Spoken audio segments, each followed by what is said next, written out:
I'll be busy at a party tonight. If you feel pain, go to the hospital with the maid, Rudley told his 9-month pregnant wife.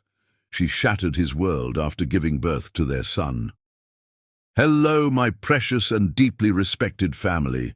Welcome back to Mr. Peter Stories. Every time I speak to you, it's not about numbers or views, it's about us. You are the heart and soul of this channel.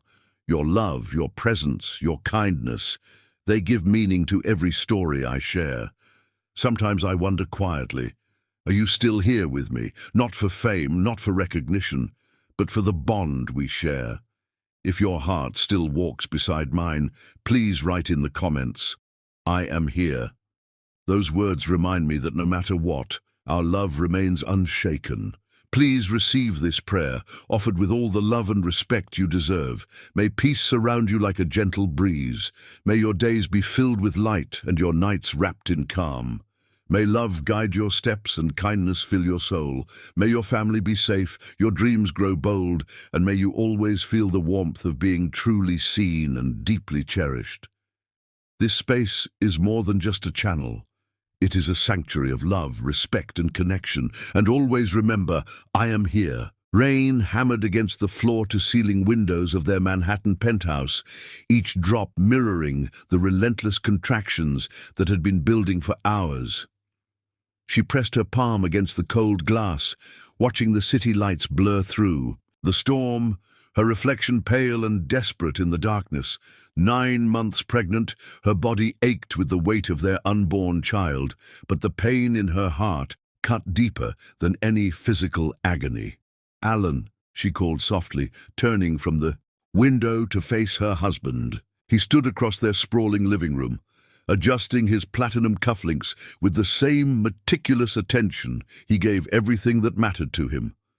His tailored tuxedo fit him perfectly, emphasizing his broad shoulders and commanding presence. At 35, Alan Bryce was everything the magazines said he was: devastatingly handsome, brilliantly successful, and utterly ruthless in business. What they didn't mention was how cold he could be at home. The contractions are getting stronger, she continued, her voice barely above a whisper. She'd been timing them for the past 2 hours, watching them grow closer together, more intense. This was it. Their baby was coming tonight. Alan didn't even look up from his phone, where he was scrolling through what she assumed were stock reports or business updates. It's probably false labor, he said dismissively, his tone flat and uninterested. First babies always take forever anyway. She took a shaky breath, feeling another contraction building like a wave. Alan, please, I think this is real. The doctor said you had weeks left, he interrupted, finally glancing at her with those piercing blue eyes that had once made her feel like she was the only woman in the world. Now they looked at her like she was an inconvenience. Besides, I can't miss tonight. The Henderson deal depends on this party. 3 years of negotiations, and you want me to throw it all away because you're having some back pain. The contraction hit her full force, stealing her breath and making her double over slightly. She gripped the back of the leather sofa, knuckles white against the dark material. When it passed, she looked up to find Alan watching her with mild annoyance rather than concern. This isn't back pain, she managed, her voice strained. Alan, our baby is coming. Tonight. I need you to stop being dramatic. He cut her off sharply, straightening his black bow tie in the mirror. Margaret Rivers will be there tonight, along with half the Fortune 500. The governor is flying in from Washington specifically for this event. I'm not going to let you ruin the biggest business opportunity of the year because you're feeling uncomfortable. The words hit her like physical blows. Uncomfortable. She was about to give birth to their first child, and he was worried about a party. Alan, please, she whispered, tears starting to blur her vision. I'm scared. I don't want to do this alone. He turned to face her fully for the first time that evening, and for a moment, she thought she saw something flicker in his expression. But it was gone as quickly as it appeared, replaced by that familiar mask of cold indifference. I'll be busy at a party tonight, he said, his voice cutting through her heart like ice. If you feel any pain, just go to the hospital with the maid. The silence that followed was deafening. She stared at him, unable to believe what she just heard. Go to the hospital with the maid? This was their child, their first child, and he was treating it like a business appointment to be delegated to the staff. Did you just... She started, her voice breaking. Did you just tell me to go give birth with the maid? Alan shrugged, as if they were discussing dinner plans. Carmen has been through this before. She raised 5 kids of her own. She knows what to do. He picked up his phone again, effectively dismissing her. Besides, hospitals have doctors. You'll be fine. Another contraction gripped her, stronger than before, and she had to lean against the wall to steady herself. Through the pain, she watched her husband of 3 years, the man she'd loved since college, the man she'd built her whole world around, check his watch with obvious impatience. Alan, she gasped when she could speak again. This is our baby, our son or daughter. Don't you want to be there when... What I want, he said coldly, not bothering to look at her, is to close the Henderson deal and secure our future. What I want is a wife who understands that my business comes first, because everything we have, this penthouse, your jewelry, your comfortable life, all of it comes from my work. So yes, I'll be at the party, networking and making money while you handle this. He gestured vaguely in her direction, as if her pregnancy was nothing more than a minor inconvenience he'd had to tolerate for 9 months. The final blow came when he walked past her toward the door, pausing only to kiss her forehead with the same passionless attention he might give a business associate. I'll see you tomorrow. Hopefully you'll have gotten this out of your system by then. When the elevator doors closed behind him, she stood frozen in their living room, the silence, deafening except for the rain and her labored breathing. Another contraction seized her, stronger than before, forcing her to grip the marble countertop until her knuckles went white. Carmen appeared in the doorway, the older woman's face creased with worry and barely contained anger. She'd worked for the Bryce family for 15 years and had never seen anything like this. "Senora," she said gently, "we should go to the hospital now. The contractions are too close together."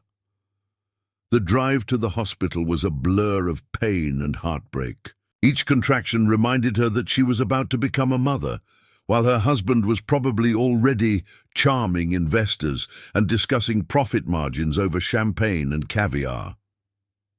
In the sterile hospital room, with only Carmen holding her hand, she pushed their child into the world.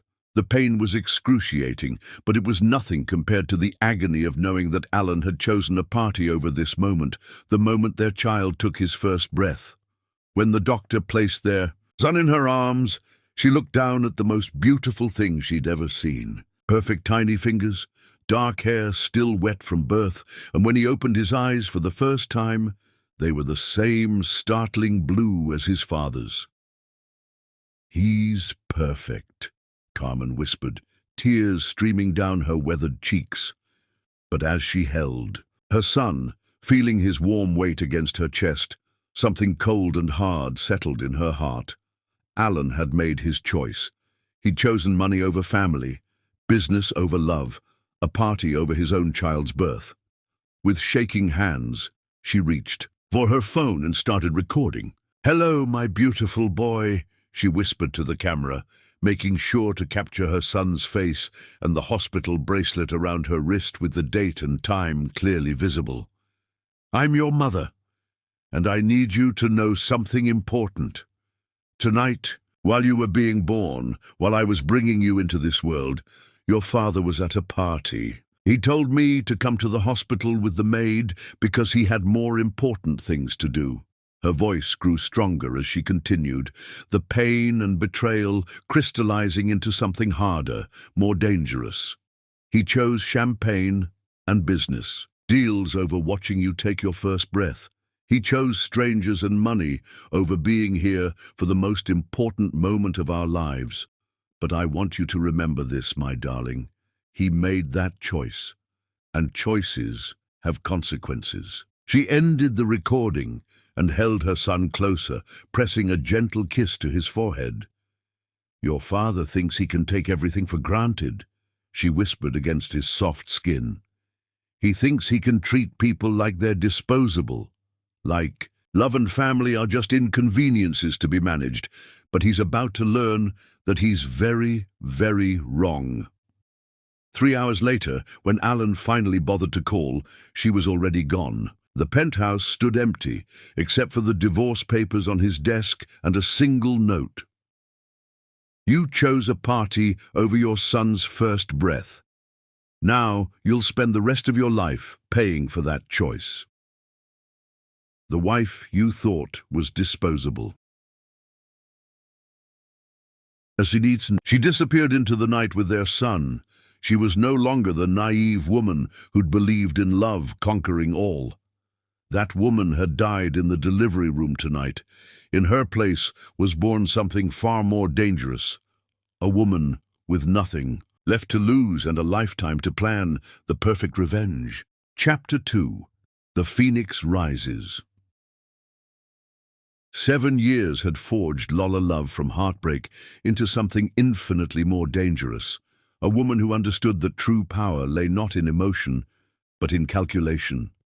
The morning sun cast long shadows across her corner office on the 42nd floor of Laurent Tower, illuminating the empire she'd built with surgical precision. Every acquisition, every strategic partnership, every calculated risk had been designed with one ultimate goal: positioning herself to destroy the man who had discarded her like yesterday's newspaper. But money had never been the goal. Power was just a tool. Everything she'd built, every strategic move she'd made, every company she'd acquired, it all served one purpose: the complete and utter destruction of Alan Bryce. "Mommy, look what I made." The sound of her son's voice pulled her from her contemplation of the city below. 7-year-old Ethan burst through the office doors, his dark hair still slightly messy from sleep, carrying a tablet displaying his latest coding project. At 7, most children were learning to read chapter books. Ethan was programming artificial intelligence algorithms. "Show me, darling," she said, her voice immediately softening as she turned her full attention to the most important person in her world. She patted her lap, and he climbed up, settling against her as naturally as breathing. "I created a program that can predict stock market fluctuations based on social media sentiment analysis," he explained excitedly, his blue eyes, so painfully reminiscent of his father's, sparkling with intelligence. "It's still in beta testing, but the preliminary results show an 87% accuracy rate." Lola smiled, genuine pride warming her chest. "That's extraordinary, sweetheart. You're already surpassing most university graduates." She pressed a kiss to the top of his head, breathing in his familiar scent. "Have you finished your French lessons?" "Oui, maman. J'ai également terminé mes devoirs de mathématiques et j'ai lu 3 chapitres de mon livre d'histoire," he replied fluently, switching between languages as easily as changing clothes. "Excellent. And your piano practice?" "I learned the entire Chopin Nocturne you requested. Would you like me to play it for you later?" "I'd love that," she murmured, marveling as she did every day at the brilliant, accomplished child she'd raised. Ethan was everything a parent could dream of: gifted, multilingual, cultured, and most importantly, completely devoted to her. He knew nothing of his biological father, believing instead that his father had died before his birth. In Lola's mind, that wasn't entirely a lie. The man who might have been a father had died the night he chose a party over his son's birth. A soft knock interrupted their moment. "Come in," Lola called, and her assistant Marcus Chen entered with his usual efficiency. "Ms. Laurent, the quarterly reports from the European division are ready for your review. Also, the Yamamoto acquisition papers need your signature, and you have a video conference with the Tokyo board in 30 minutes. "Thank you, Marcus. Please send Ethan down to the education wing. Professor Williams is waiting to begin his quantum physics tutorial. Ethan slid off her lap, straightening his small designer suit with the same precision she applied to everything in their lives. Will you be home for dinner, Mummy? Of course, darling. We're having your favorite. Maria is preparing the lamb Wellington you love. After Ethan left with Marcus, Lola turned to the wall of monitors behind her desk. With a few keystrokes, she pulled up her current project, a comprehensive analysis of Alan Bryce's business empire that she'd been compiling for 7 years. The first screen displayed his corporate structure, Bryce Industries, with tentacles reaching into real estate, technology, media, and finance. Annual revenue, $4.2 billion net. Worth $12.8 billion. On paper, he looked untouchable, but Lola knew better. She'd spent 7 years studying every aspect of his business, identifying every weakness, every vulnerability, every pressure point. She knew which investors were secretly unhappy with his leadership style. She knew which board members had grown tired of his arrogance. She knew which competitors would love to see him fall. The second screen showed her own holdings, companies she'd acquired specifically because they competed with Alan's interests, key personnel she'd poached from his organizations, patents she'd purchased that blocked his expansion into emerging markets. To the outside world, Isabella Laurent was just another successful businesswoman. In reality, she was a carefully positioned chess player who'd been moving pieces into place for years. The third screen contained something far more personal, a psychological profile of Alan Bryce that would make FBI profilers jealous. She knew his patterns, his fears, his weaknesses. She knew he had a pathological need to win, to possess what he couldn't have. She knew his ego was both his greatest strength and his most exploitable vulnerability. Most importantly, she knew exactly how to make him fall in love with her. Her phone buzzed with a text from her private investigator. Target confirmed attending. The Metropolitan Museum Gala next month. Full guest list attached. Perfect. The pieces were finally aligned for phase 1 of her plan. Lola opened the guest list and smiled. The Metropolitan Museum Gala was New York's most exclusive charity event, attended by billionaires, politicians, and cultural elite. It was exactly the kind of event where Alan would expect to network and dominate. It was also the event where Isabella Laurent would make her grand entrance into his world. She pulled up another file, one labeled Identity Isabella Laurent. 7 years of careful construction had created the perfect alter ego. Born in Geneva to a Swiss banking family, educated at Cambridge and Wharton, Isabella had built her empire from a series of brilliant tech startups before expanding into fashion and media. She was beautiful, mysterious, and most importantly, completely untraceable to Lola love. The transformation had been expensive and time-consuming. Plastic surgery had subtly altered her features, not enough to make her unrecognizable to herself, but enough that Alan would never connect the sophisticated businesswoman to the pregnant wife he'd abandoned. Her natural auburn hair was now platinum blonde, styled in an elegant bob that emphasized her cheekbones. Designer contact lenses had changed her brown eyes to striking green. Even her voice had been altered through careful coaching, trading, her American accent for a subtle European inflection. But the physical changes were nothing compared to the psychological transformation. The woman Alan had discarded was gentle, trusting, emotional. Isabella Laurent was cold, calculating, and absolutely ruthless. She'd needed to become someone who could look Alan in the eye and feel nothing but contempt disguised as desire. A knock at her door interrupted her planning. "Enter," she called, quickly closing the files on Alan's company. Dr. Sarah Mitchell, Ethan's child psychologist, stepped inside. At Lola's insistence, Ethan saw Dr. Mitchell twice a week, not because he had problems, but because she wanted to ensure that her quest for revenge never damaged her son's emotional development. "Good morning, Isabella. I've just finished Ethan's session." "How is he?" Remarkable as always, his emotional intelligence continues to match his intellectual gifts. However, Dr. Mitchell hesitated. He's been asking more questions about his father lately. Lola's hand stilled on her keyboard. What kind of questions? Normal curiosity for a child his age.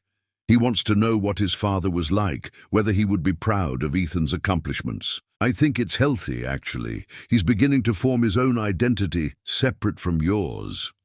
What did you tell him? What we discussed. That his father was a brilliant man who died before Ethan was born, but that his spirit lives on in Ethan's. Intelligence and determination. Lola nodded, though something twisted in her chest. Every lie she told her son was necessary, but that didn't make them easier to live with. There's something else, Dr. Mitchell continued. Ethan mentioned that he'd like to have a father figure in his life. Perhaps it's time to consider dating again. A stable male influence could be beneficial for his development. I appreciate your concern, Sarah, but Ethan and I are perfectly fine as we are. Dr. Mitchell nodded, though her expression suggested she wasn't entirely convinced. After she left, Lola returned to her screens, but her focus had shifted. Soon, very soon, she would re-enter Alan's world. For the next phase of her plan to work, she would need to become everything he desired but couldn't have. She would need to make him fall, so completely in love with Isabella Laurent that losing her would destroy him. The irony wasn't lost on her. The man who had thrown away a woman's love would be destroyed by his desperate need for that same woman's affection. 7 years ago, Alan Bryce had created his own destroyer. Tomorrow, she would begin the process of making him pay for that choice. One devastating, perfectly calculated move at a time. The phoenix had risen from the ashes of his cruelty, and she was magnificent. Chapter 3. The Perfect Trap. The Metropolitan Museum of Art had been transformed into a glittering palace of power and wealth. Crystal chandeliers cast diamonds of light across marble floors, while New York's elite mingled beneath priceless works of art, their conversations a symphony of influence and ambition. The annual gala was always spectacular, but this year's event, themed Renaissance Art of Power, was being hailed as the most exclusive and lavish in the museum's history. What none of the 500 guests knew was that the entire evening had been orchestrated by one woman with a single devastating purpose. Lola Love stood in the shadows of the museum's Egyptian wing, watching the entrance through a discreet security monitor. In exactly 7 minutes, Alan Bryce would walk through those doors, and the most important performance of her life would begin. She turned to study her reflection in the black granite surface of a sarcophagus. 7 years of planning had led to this moment, and every detail was perfect. The woman staring back at her was unrecognizable from the heartbroken wife who had fled into the night with a newborn baby. Isabella Laurent was a masterpiece of strategic transformation. Her platinum hair swept into an elegant chignon, revealed the graceful line of her neck, adorned with diamonds that caught the light like captured stars. The emerald Valentino gown hugged her curves while projecting an aura of untouchable sophistication. But her most devastating weapon wasn't physical. It was the absolute confidence radiating from every pore, the certainty of a woman who had rebuilt herself into something unbreakable. But it was more than just physical transformation. Everything about her posture, her expression, her very presence radiated controlled power. She'd spent years learning to move like royalty, to speak like money, to command attention without asking for it. Isabella Laurent didn't just attend events like this, she owned them, Miss Laurent. Her assistant, James Morrison, approached with the reverent tone reserved for those who could end careers with a single phone call. Mr. Bryce has just arrived. He's in the Great Hall, speaking with Mayor Bloomberg. Perfect. And the photographer? Positioned exactly where you specified. The society pages will have their pictures, and Mr. Bryce will see them in tomorrow's papers. Excellent. Now remember, James, I don't exist until I choose to exist. When I make my entrance, it should feel like the arrival of a goddess. Of course, Ms. Laurent. Lola Isabella moved through the museum's corridors like a predator stalking her prey. She'd memorized the layout months ago, planned every angle, every entrance, every moment of this evening. Through the grand archway, she could see the great hall filled with Manhattan's most powerful figures. Politicians, CEOs, celebrities, old money aristocrats. They were all here, all potential witnesses to Alan Bryce's eventual downfall. She paused at the edge of the great hall, allowing herself one moment to study the man who had destroyed her life and inadvertently created his own nemesis.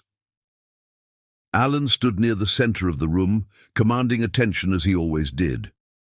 At 42, he was even more imposing than she remembered. His dark hair was touched with distinguished silver at the temples, and his custom-made tuxedo emphasized his broad shoulders and commanding presence. He was laughing at something Mayor Bloomberg had said, his smile that perfect combination of charm and arrogance that had once made her heart race. Now it just made her want to destroy him. She watched him work the room with practiced ease, moving from group to group, collecting business cards and promises like a king collecting tribute. Every gesture was calculated, every smile a transaction. He hadn't changed at all, still treating every human interaction as a business opportunity. What struck her most was how completely unaware he seemed of anything beyond his immediate sphere of influence. He had no idea that his ex-wife was standing 50 feet away, planning his destruction. He probably hadn't thought about her in years, had likely convinced himself that she was nothing more than a minor inconvenience from his past. That ignorance would be his downfall. Isabella took a deep breath, straightened her shoulders, and stepped into the light. The effect was instantaneous and exactly what she'd planned. Conversations faltered as heads turned to identify the stunning woman who had just entered. She moved with the fluid grace of a dancer, her emerald gown catching the light with every step. There was something magnetic about her presence, an aura of mystery and power that made it impossible to look away. She didn't rush, didn't seek attention. Instead, she glided toward the bar with the confidence of someone who owned the world and was merely allowing others to exist in it. By the time she reached the marble-topped bar, a small crowd had gathered nearby, all trying to catch her attention or overhear her conversation. "Champagne," she said to the bartender, her voice carrying just the hint of a European accent. "Dom Perignon, 1996. "Excellent choice," came a voice behind her. She turned, unsurprised to find Alan Bryce approaching with that predatory smile she remembered so well. He'd taken the bait exactly as she'd predicted. Up close, the years showed more clearly. There were lines around his eyes that hadn't been there before, a hardness to his features that spoke of a man who had built his empire on the ruins of others' dreams. But his blue eyes still held that calculating intelligence that had once fascinated her. Now they would be the instrument of his destruction. "Alan Bryce," he said, extending his hand with the confidence of a man who expected everyone to know his name. She allowed her gaze to travel over him slowly, as if assessing his worth and finding it mildly interesting at best. When she finally placed her hand in his, she felt him stiffen slightly at the deliberate coolness of her touch. "Isabella Laurent," she replied, her tone suggesting that she found his introduction unnecessary and somewhat presumptuous. "I don't believe we've met," Alan continued, clearly intrigued by her lack of immediate interest.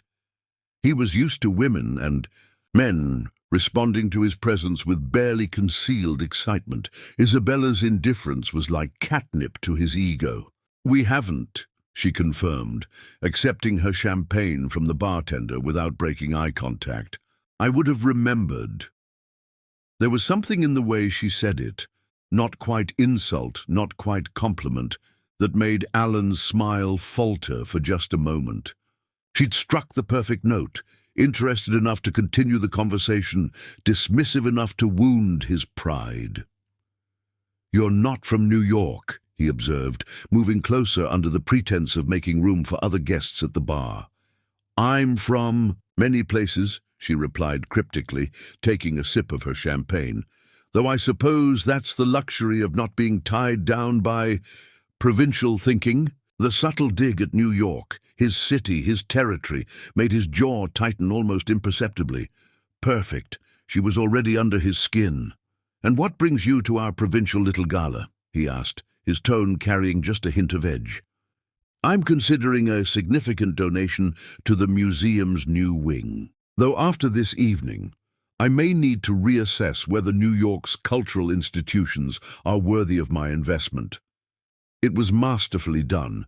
In 2 sentences, she'd established that she had serious money, that she was discriminating about how she spent it, and that she wasn't automatically impressed by anything New York had to offer. For a man like Alan, who prided himself on being the biggest fish in the pond, meeting someone who seemed to view his entire world as insignificant was both infuriating and irresistible. "Perhaps I could change your mind," he suggested, his voice dropping to the intimate tone he'd once used to whisper promises in her ear. "I know this city better than most. I could show you why it's worth your investment." Isabella let her gaze drift over the crowd as if she'd already lost interest in him. "I'm sure you could try." The dismissal was casual, devastating, and exactly calculated to make him desperate to prove himself. She could see the moment her indifference hit him, the slight tightening around his eyes, the way his hand gripped his whiskey glass just a fraction tighter. "Isabella Laurent," he repeated, as if testing her name. "I haven't heard of Laurent Industries. I prefer to work behind the scenes," she replied smoothly. "Publicity is so gauche, don't you think? True power doesn't need to announce itself." Another perfect strike. Alan's entire identity was built on public recognition, on being seen and acknowledged as powerful. Her suggestion that real power was invisible was a direct attack on everything he believed about himself. Before he could respond, the museum director approached their small group. "Ms. Laurent, what an honor to have you here this evening, ladies and gentlemen. Allow me to introduce Isabella Laurent, whose generous support is making our new Renaissance wing possible." The introduction sent a ripple through the nearby crowd. Suddenly, everyone wanted to know who this mysterious woman was, who could fund an entire museum wing and still remain unknown to New York society. Isabella handled the attention with practiced grace, speaking knowledgeably about art and culture, while maintaining an air of subtle superiority that made everyone desperately want her approval. All the while she was acutely aware of Alan watching her every move, studying her like a puzzle he was determined to solve. When the crowd finally dispersed, he was still there, waiting. "Impressive," he said quietly. "Not many people can command a room like that." "It's not about commanding," she replied, her green eyes meeting his directly for the first time. "It's about being worth commanding." The sexual tension between them was palpable now, crackling in the air like electricity before a storm. But where Alan was leaning forward, drawn to her like a moth to flame, Isabella remained perfectly composed, as if she were completely unaffected by his presence. "Would you like to see some of the pieces that will be featured in the new wing?" she asked, setting down her empty champagne flute. "I have a private viewing arranged." It wasn't really an invitation. It was a test. Would he follow her into private spaces, away from his territory and his audience? Would he abandon his other networking opportunities to chase after a woman who seemed completely unimpressed by him? Of course he would. His ego wouldn't allow him to do anything else. "Lead the way," he said, his voice rough with barely contained desire. As they walked through the museum's quieter corridors, Isabella allowed herself one small, secret smile. The trap was set, the prey was hooked, and the greatest performance of her life had officially begun. 7 years of preparation had led to this moment, and it was already exceeding her expectations. Alan Bryce thought he was pursuing a mysterious and fascinating woman. In reality, he was walking directly into the jaws of his own destruction. Chapter 4. The Seduction Game. 3 weeks after the Metropolitan Museum Gala, Alan Bryce sat in his private jet crossing the Atlantic, driven by an obsession he couldn't name. The single text message that had summoned him across an ocean burned in his memory. In Paris for 2 days. Perhaps the city will prove more impressive than New York. IL. He'd tried calling her dozens of times since their first encounter, only to be coolly informed by her assistant that Ms. Laurent was unavailable and would return his calls when convenient. When she finally did call back, her conversations were brief, polite, and left him craving more with the desperation of an addict. Isabella Laurent had become the most fascinating puzzle of his life. Beautiful, brilliant, wealthy enough to fund museum wings, and completely immune to his considerable charm. For a man accustomed to having everything he wanted, her indifference was like a drug. What he didn't know was that every phone call was recorded, every meeting strategically planned, every moment of their growing relationship carefully orchestrated by a woman who had spent 7 years learning exactly how to destroy him. The Four Seasons, George V, had transformed its presidential suite into something resembling a Parisian palace for Isabella's visit. From her position on the suite's private terrace, she could see the Eiffel Tower glittering in the distance while she reviewed the latest intelligence reports on Alan's business dealings. Her phone buzzed with a text from her security team. Target has landed at Charles de Gaulle, ETA to hotel. 45 minutes. Perfect timing. She'd spent the morning in meetings with actual French business partners. Maintaining her cover required real business, real success, real power. But the afternoon would be dedicated to the next phase of her seduction. She changed into a silk Hermès dress that cost more than most people's cars, its deep sapphire blue bringing out the emerald of her contact lenses. Every detail of her appearance was calculated to drive Alan to distraction while maintaining an air of effortless elegance. When he knocked on her suite door, exactly 43 minutes later, she let him wait. Power was in the pause, in making him wonder if she would see him at all. "Alan," she said when she finally opened the door, her tone suggesting mild surprise rather than pleasure. "I wasn't expecting you." He stood in the hallway holding a bouquet of white orchids that probably cost $5,000. His usually perfect composure slightly ruffled from the transatlantic chase. "You said you were in Paris." "I did." She accepted the flowers with polite disinterest, stepping aside to let him enter. "Though I'm curious why that prompted you to fly across an ocean." "You know why." The raw honesty in his voice almost made her falter. Almost. But then she remembered the hospital room, remembered giving birth alone while he charmed investors, and her heart hardened back into steel. "Do I?" she asked, moving to place the orchids in a crystal vase with movements so graceful they seemed choreographed. "You'll have to be more specific. I'm afraid I don't share your American tendency toward assumption." He moved closer, and she could smell his cologne, the same expensive scent he'd worn 7 years ago. For a moment, muscle memory threatened to overwhelm her careful composure. This close, she could see the flecks of gold in his blue eyes, could remember when those eyes used to look at her with love instead of conquest.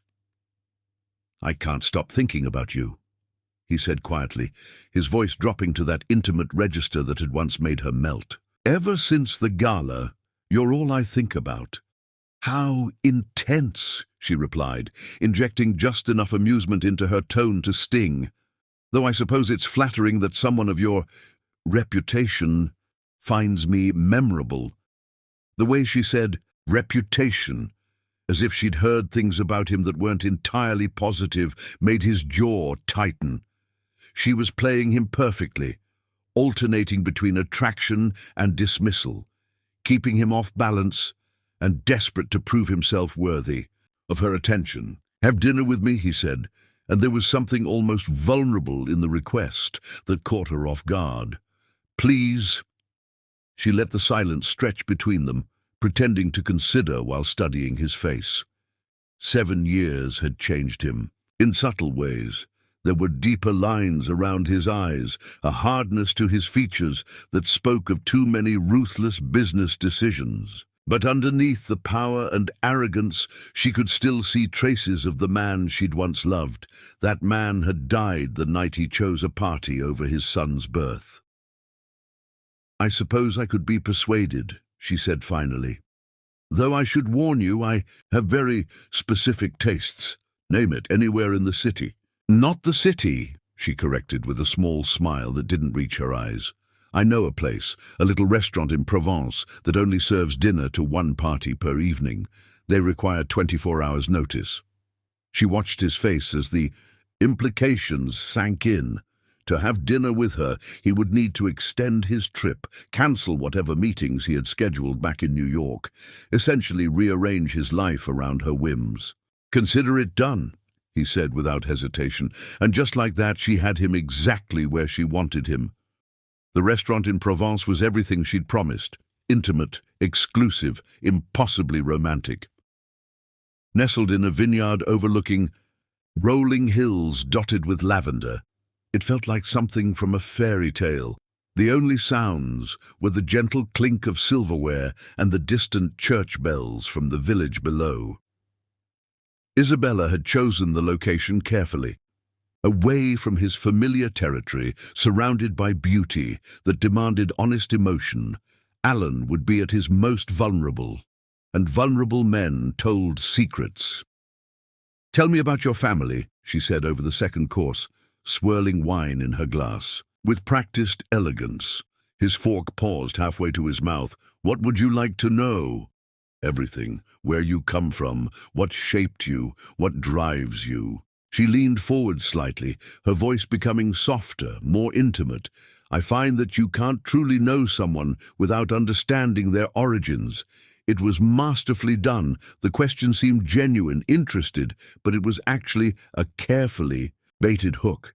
She needed to understand how he'd rationalized his abandonment of his family, how he'd convinced himself that choosing business over love was justified. "I grew up middle class in Connecticut," he began, warming to the topic as men always did when beautiful women showed interest in their histories. "My father was an accountant, my mother a teacher. Good people, but they never understood ambition." "And you did?" "I understood that good intentions don't pay for private schools or secure futures. I watched my parents struggle to make ends meet, saw how they worried about money constantly. I decided early that I would never live that way." She nodded, thoughtfully, filing away every word. "So you built your empire." "I built security," he corrected. "Everything I do is about ensuring that the people I care about never have to worry about money again." The irony was so thick, she almost choked on her wine. The people he cared about. He'd abandoned his own child because a business meeting was more important than being present for his birth. "That's admirable," she said, injecting warmth into her voice.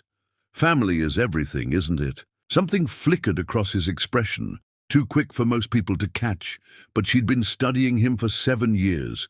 Guilt, pain, regret. Yes, family is important." "Do you have children?" she asked, her voice carefully neutral even. As her heart pounded, the silence stretched between them like a wire about to snap. Alan stared into his wineglass, his knuckles white where he gripped the stem. "I had a son," he said finally, his voice barely above a whisper. "But I lost him. Lost him. As if Ethan were a misplaced object rather than a child he'd abandoned." "I'm sorry," she said, reaching across the table to touch his hand, with just enough sympathy to encourage him to continue. What happened?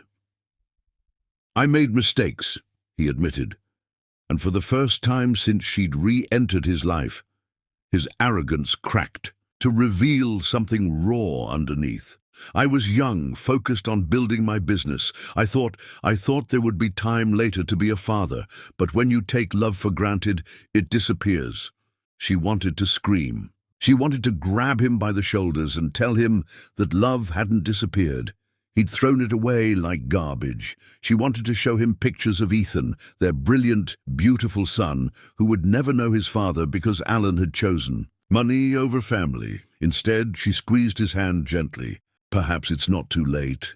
He laughed bitterly. It is. She disappeared completely, took our son and vanished. I've been looking for them for 7 years. 7 years, she repeated softly. That's a long time to carry guilt. It's a long time to realize that all the money in the world can't buy back the moment you need most, he said, looking directly into her eyes. The night my son was born, I was at a business dinner. I thought it was important. I thought I was securing our future. Instead, I destroyed it. There it was, the admission she'd been waiting for. He knew. Deep down, he understood exactly what he'd done and how it had cost him everything. The knowledge was eating him alive, and she was going to make sure it consumed him completely. Tell me about her, she said, her voice gentle but probing. Your wife. She was... He paused, searching for words. She was everything good in the world. Kind, loving, trusting. She believed in me even when I didn't believe in myself, and I repaid that faith by being absent when she needed me most. What was her name? Another pause, longer this time. When he spoke, his voice was barely audible. I called her Sarah in public to protect her privacy during the divorce proceedings. Her real name was... He stopped himself, some instinct for self-preservation, making him unwilling to speak her true name even now, but two could play at that game. She sounds wonderful, Isabella said, injecting just the right amount of wistfulness into her voice. I hope someday you find someone who can help you heal from that loss. The look he gave her was so intense it took her breath away. Perhaps I already have. The rest of the evening passed in a blur of carefully orchestrated seduction. She let him kiss her under the stars, let him whisper promises about showing her the world, let him believe that he was winning her over with his charm and vulnerability.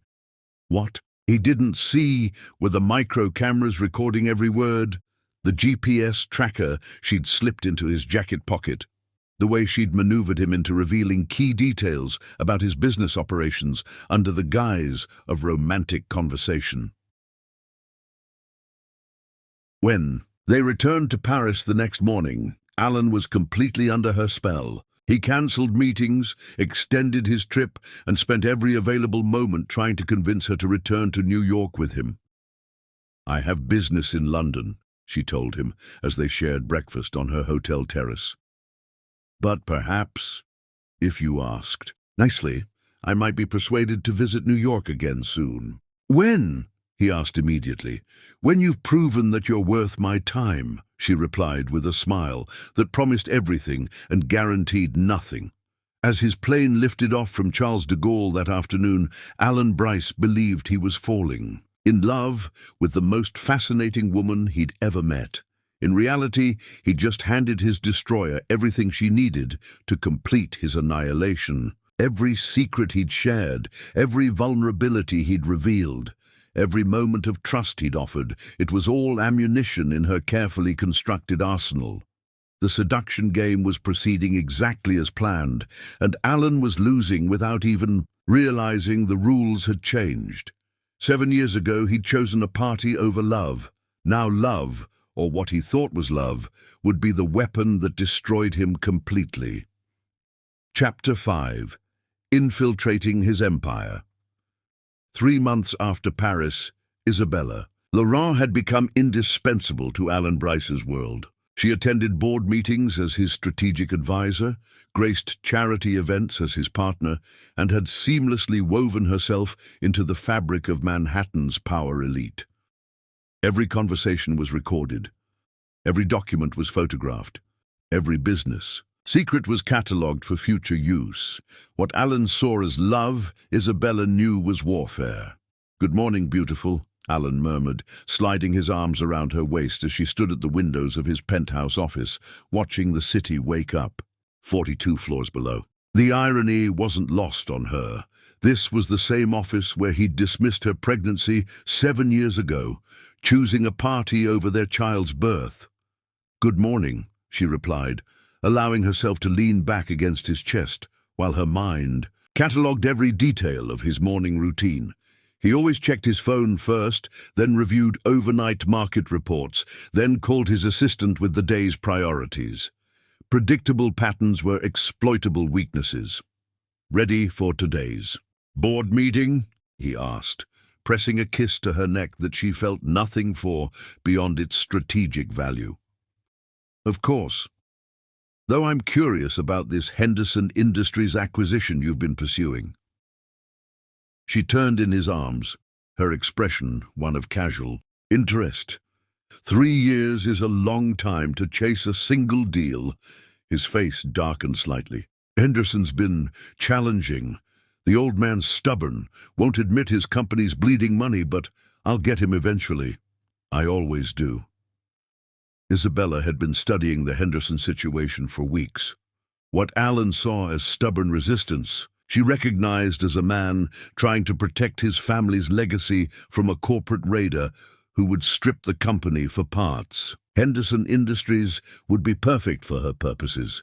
Saving it from Alan would not only cost him millions, but also provide her with excellent public relations when she revealed her true identity. "Perhaps he simply needs the right incentive," she suggested, her voice carrying just enough intrigue to make Alan lean closer. "What kind of incentive?" "The kind that makes people realize they have no other choice." She smiled, an expression that looked loving but felt predatory. "I may have some contacts who could help, offshore investors who could put pressure on Henderson's international operations." It was a lie, of course. But Alan didn't need to know that her contacts were actually front companies she'd established specifically to manipulate deals like this one. By the time he realized she was pulling strings rather than offering help, it would be far too late. "You continue to amaze me," he said, genuine admiration in his voice. "Most women in my life have been interested in spending my money, not helping me make it." "I'm not most women," she replied. And for once, she was telling the absolute truth. The Bryce Industries boardroom was a monument to masculine power. Dark wood, leather chairs, and windows that offered commanding views of the financial district. As Isabella took her seat beside Alan at the head of the massive conference table, she felt a surge of satisfaction. 7 years ago, she'd been dismissed as irrelevant, sent to give birth with the Maid while Alan conducted business. Now she was sitting at the center of his empire, trusted with his deepest secrets. "Gentlemen," Alan began, addressing the 12 board members who controlled one of America's largest corporations. "Before we begin, I'd like you to meet Isabella Laurent, who's been advising me on our international expansion." The introduction was perfect for her purposes. By positioning her as an advisor rather than just a girlfriend, Alan was legitimizing her presence in strategic discussions. Every word spoken in this room would be recorded by the device hidden in her vintage Cartier watch, every document photographed by the camera concealed in her designer pen. "Ms. Laurent," said Robert Kellerman, the board's senior member and Alan's longtime mentor, "I understand you have extensive experience in European markets." "Among others," she replied with the kind of modest confidence that commanded respect. "I found that American companies often underestimate the complexity of international business relationships. Success requires patience, cultural sensitivity, and the willingness to think beyond quarterly profits." It was a subtle criticism of Alan's approach, his tendency to bulldoze through negotiations rather than finesse them, delivered with enough diplomatic polish that he couldn't object without seeming defensive. The meeting proceeded exactly as she'd expected. Alan dominated the discussion with his usual combination of brilliance and arrogance, while the board members nodded agreement even when they clearly had reservations. She watched the dynamics carefully, noting which members were truly loyal to Alan and which were simply intimidated by his power. When the Henderson acquisition came up for discussion, she was ready. "The challenge with Henderson," she interjected smoothly when Alan finished his update, "isn't financial pressure, it's emotional. Mr. Henderson built that company from nothing. It's his legacy, his identity. Attacking it directly will only make him more resistant." "What do you suggest?" asked James Morrison, the CFO who'd been struggling with the Henderson situation for months. "Indirect pressure.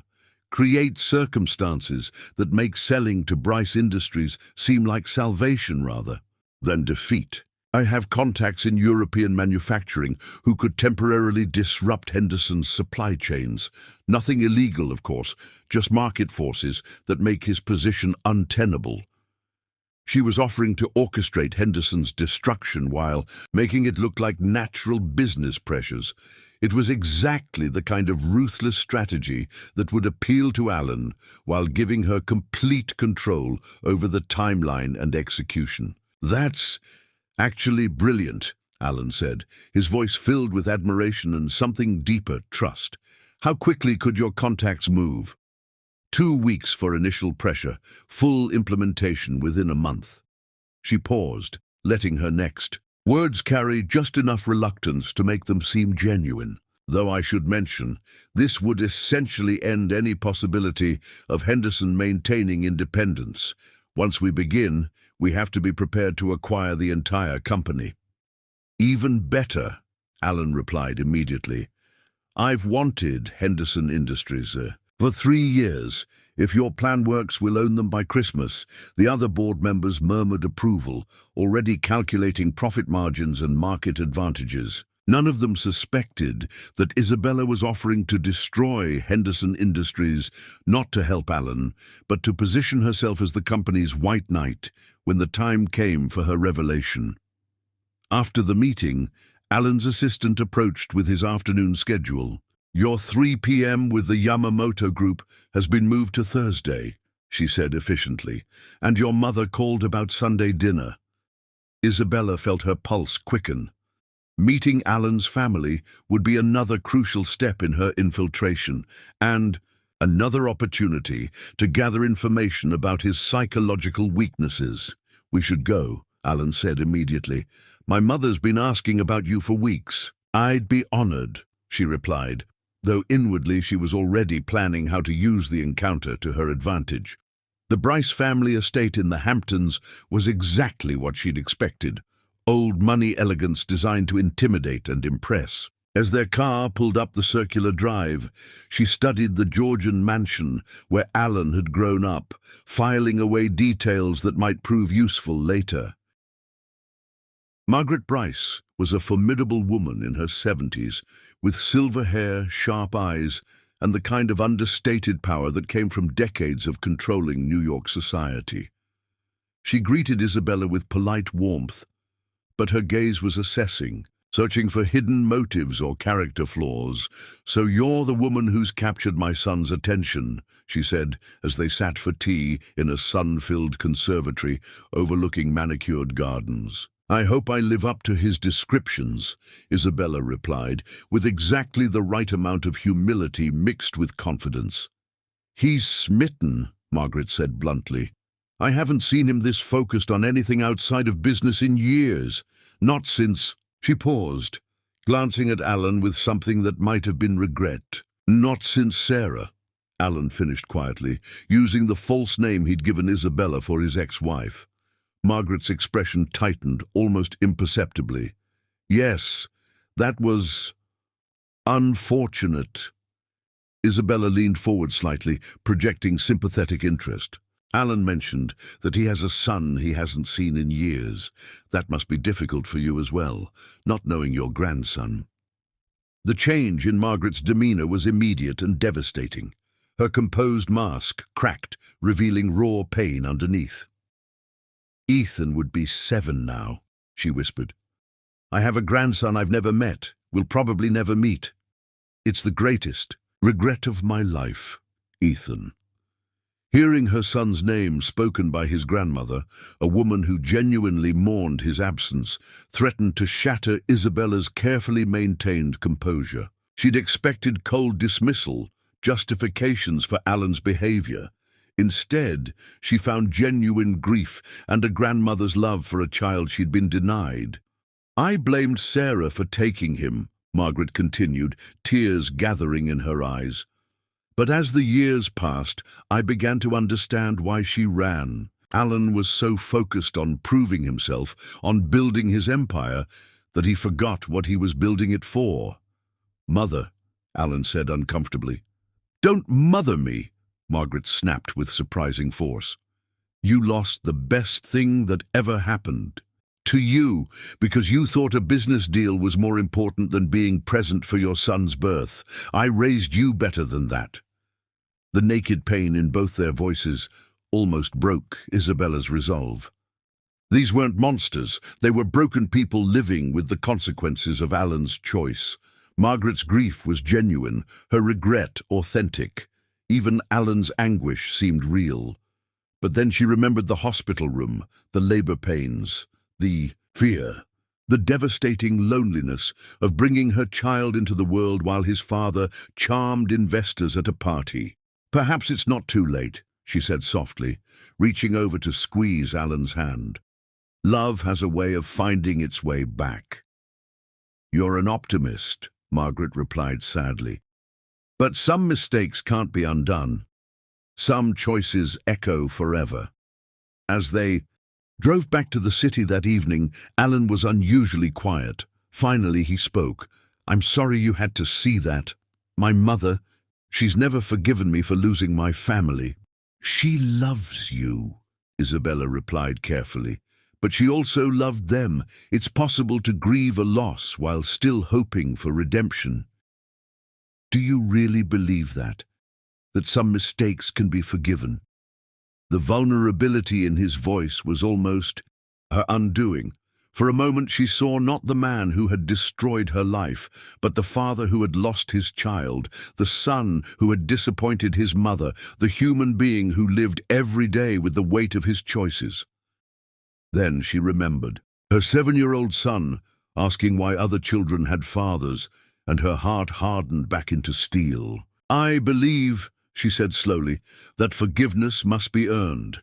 That redemption requires more than regret. It requires justice." Alan nodded, seemingly comforted by her words. He had no idea that he'd just received his death sentence from the woman whose life he'd destroyed. As Manhattan's lights glittered before them, Isabella Laurent smiled in the darkness. She was no longer just infiltrating Alan's empire. She was becoming indispensable to it. Every meeting, every family dinner, every intimate conversation was another nail in his coffin. The man who had once dismissed her as irrelevant now trusted her with his deepest secrets and his greatest vulnerabilities. Soon, very soon, she would use that trust to destroy him completely. Chapter 6. The First Devastating Strike. At precisely 9:47 a.m. on October 15th, Isabella Laurent unleashed financial hell upon the man she had seduced and studied for months. From her command center in Laurent Tower, she monitored real-time market data as her attack unfolded across 3 continents. Every vulnerability Alan had revealed during their intimate conversations, every business weakness she'd identified through careful observation, every strategic pressure point she'd discovered, it all converged in a symphony of destruction that would cost him everything. Phase 1 is executing perfectly, her lead strategist, Marcus Chen, reported from his position at the central command station she'd established for this operation. The European manufacturing delays are impacting Henderson Industries exactly. As projected, their stock is down 12% in pre-market trading. Excellent. And the Yamamoto situation. Your contacts in Tokyo are expressing unexpected concerns about Bryce Industries' long-term stability. They're requesting additional financial guarantees that Alan can't possibly provide on short notice. Isabella smiled, an expression of pure predatory satisfaction. The Yamamoto Group deal had been Alan's pet project for 2 years, a massive technology partnership that would have expanded Bryce Industries into Asian markets and added billions to the company's valuation. What he didn't know was that Isabella, Laurent's shell companies, had been quietly buying influence with Yamamoto's board members for months, positioning herself to sabotage the deal at the worst possible moment. And the banking situation? Proceeding as planned. Your leverage with the Swiss consortium is making them reconsider their credit arrangements with Bryce Industries. They'll formally withdraw their backing at 2 p.m. today, just as the Yamamoto news breaks. It was beautiful in its complexity.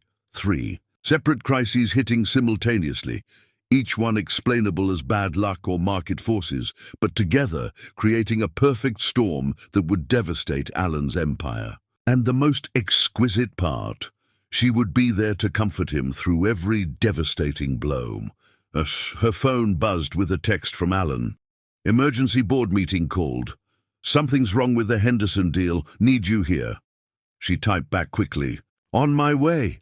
Whatever it is, we'll handle it together. The irony was delicious. He was asking his destroyer to come comfort him. The Bryce Industries boardroom was in chaos when Isabella arrived. Voices were raised, phones were ringing constantly, and the usually composed board members looked like they were watching their fortune evaporate in real time. Isabella, thank God, Alan said when he saw her, his relief so genuine it almost made her feel guilty. Almost.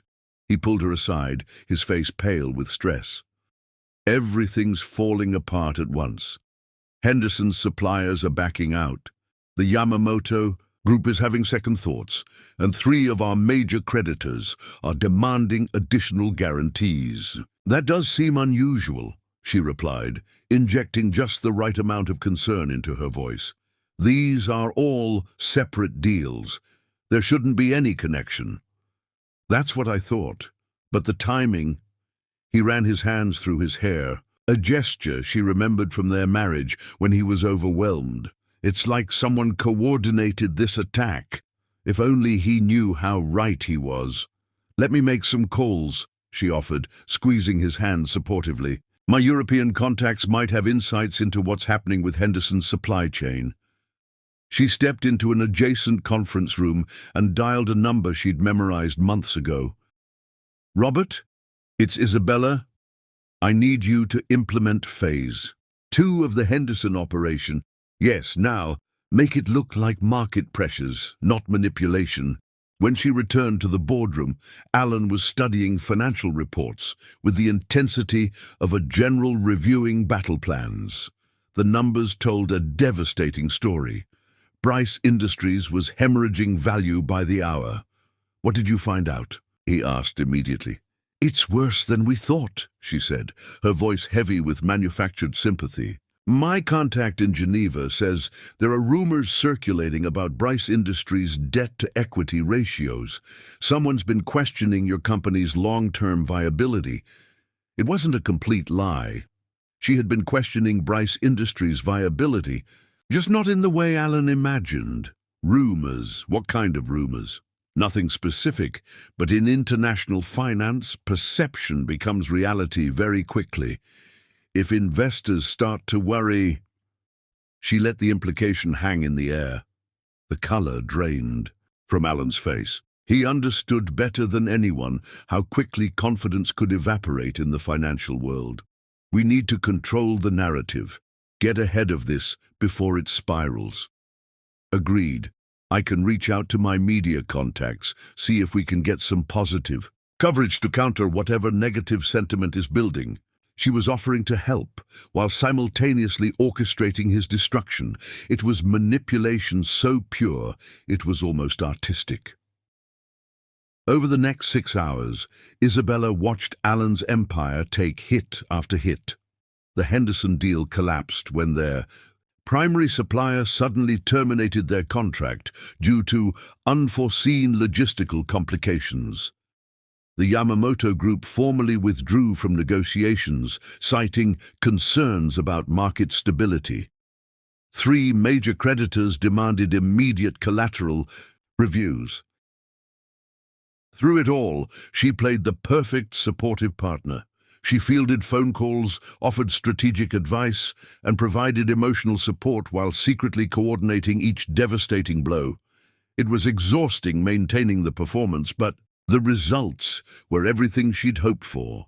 By 6 p.m., Bryce Industries had lost nearly $2 billion in market value. "I don't understand it," Alan said as they sat alone in his office, the board having finally dispersed to implement damage control measures. 30 years building this company, and it's all falling apart in a single day. "These things happen," Isabella replied, moving to stand behind his chair and massage his shoulders with practiced tenderness. "Markets are unpredictable. What matters now is how you respond. What if we can't recover from this? What if I've lost everything?" The vulnerability in his voice was real, raw, and for a moment Isabella felt an unwelcome stab of sympathy.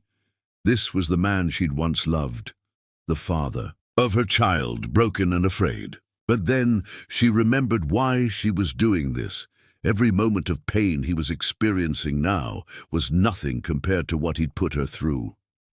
"You won't lose everything," she said firmly, surprising herself with how much she meant it.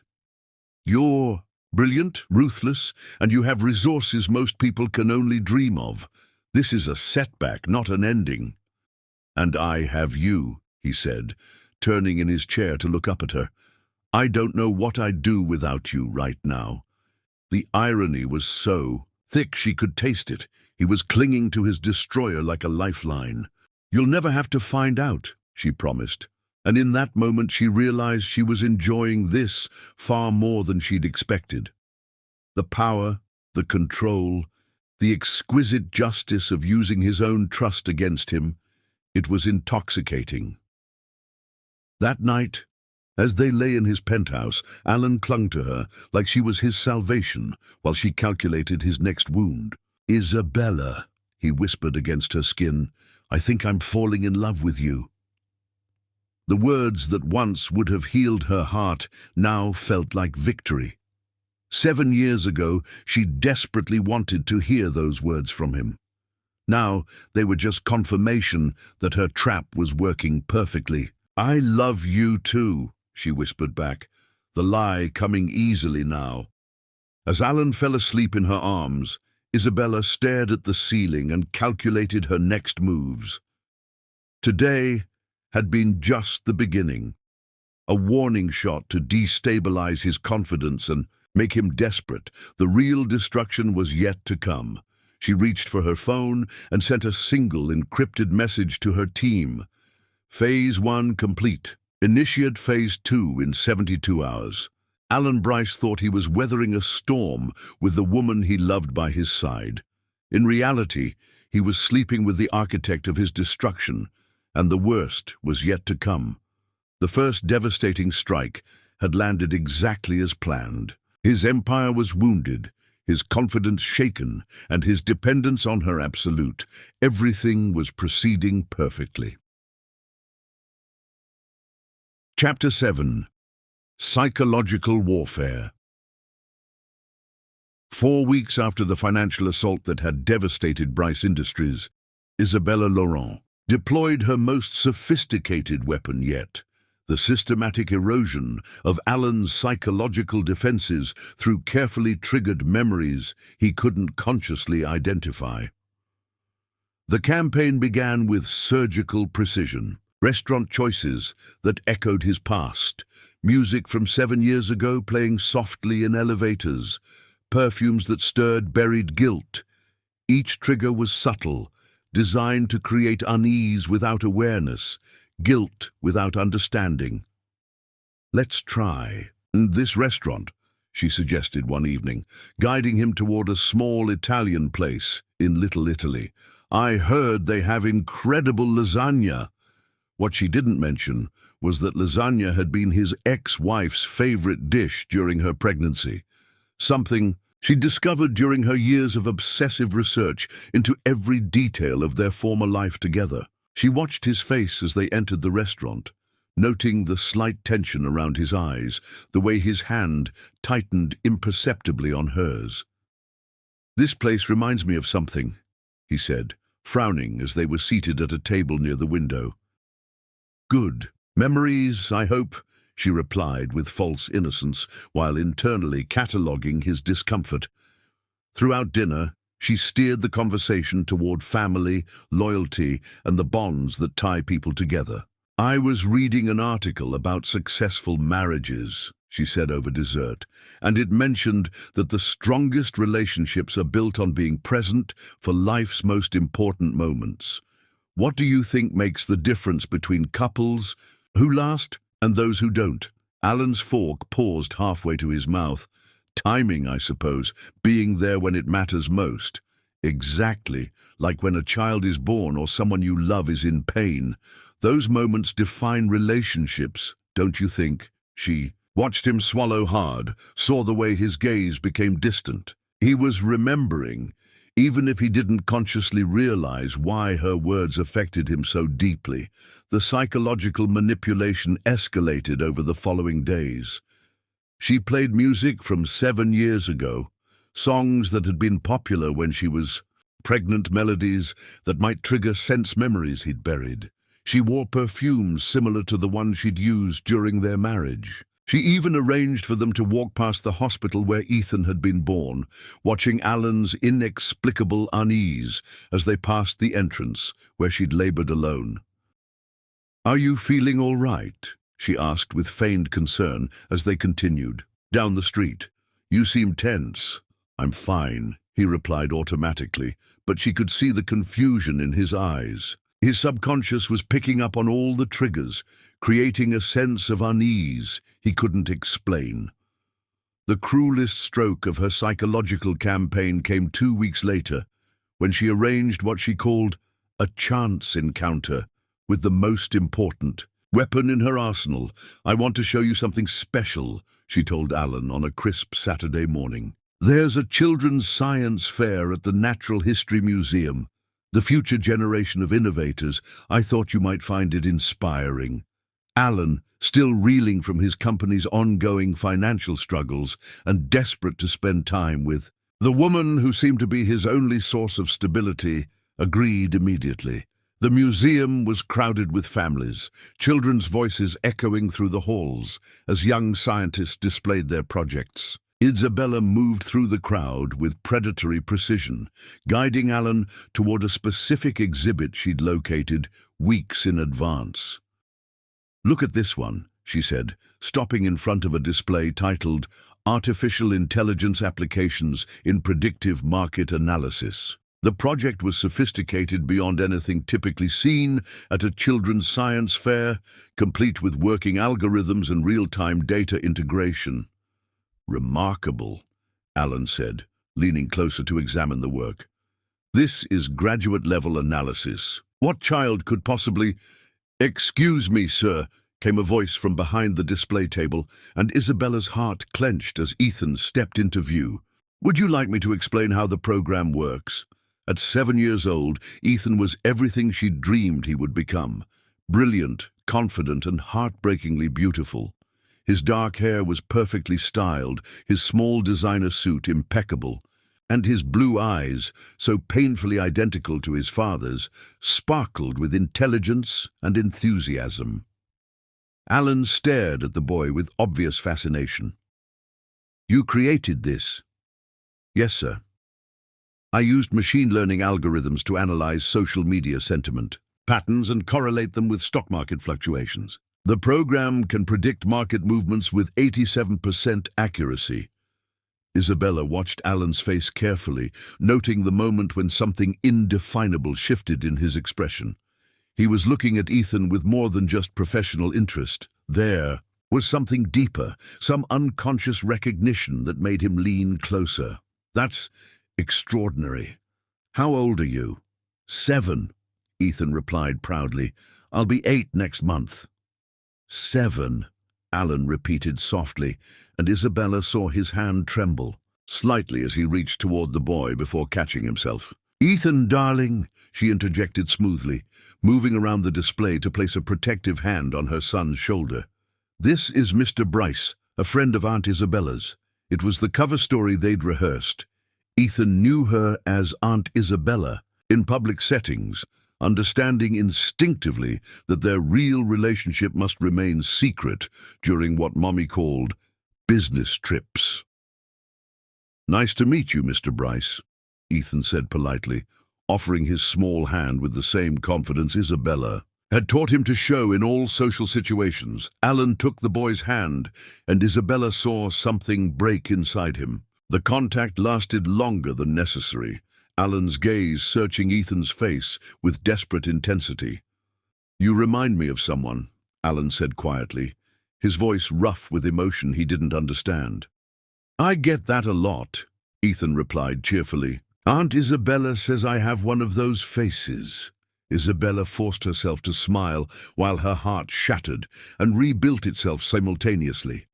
This was the moment she'd planned for, the psychological weapon she'd been saving for maximum impact. Watching Alan unknowingly meet his own son, the child he'd abandoned for a business party, was the cruelest justice she could devise. "Tell Mr. Bryce about your other projects," she encouraged, her voice steady despite the emotional storm raging inside her.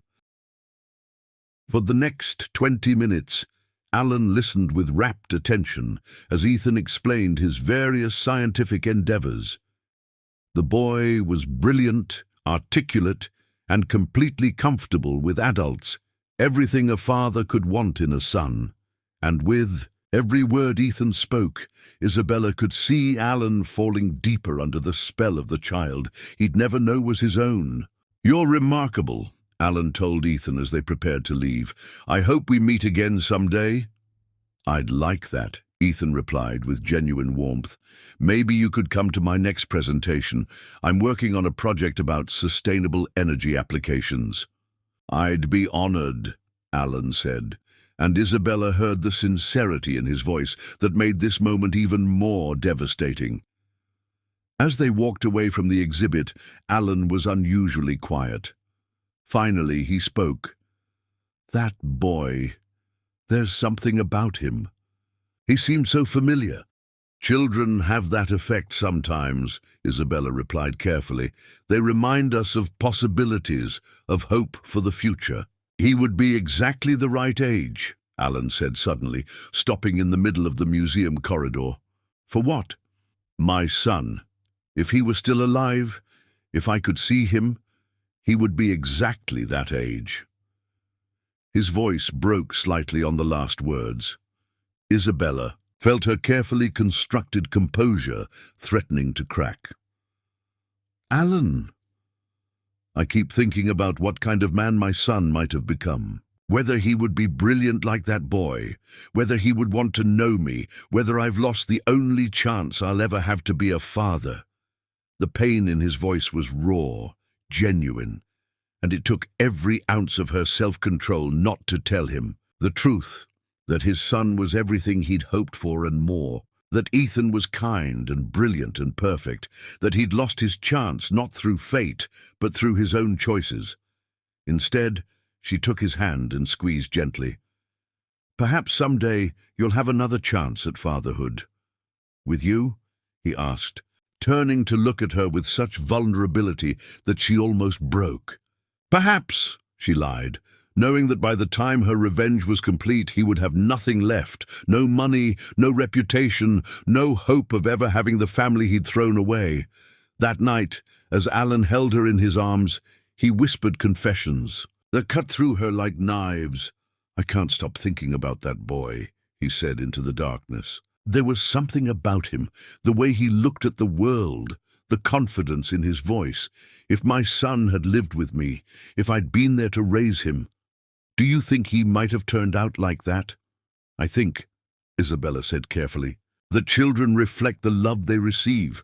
That boy clearly has someone who cherishes him, who's invested in his success and happiness. Someone like you would be, Alan said, pulling her closer. You'd be an amazing mother, Isabella.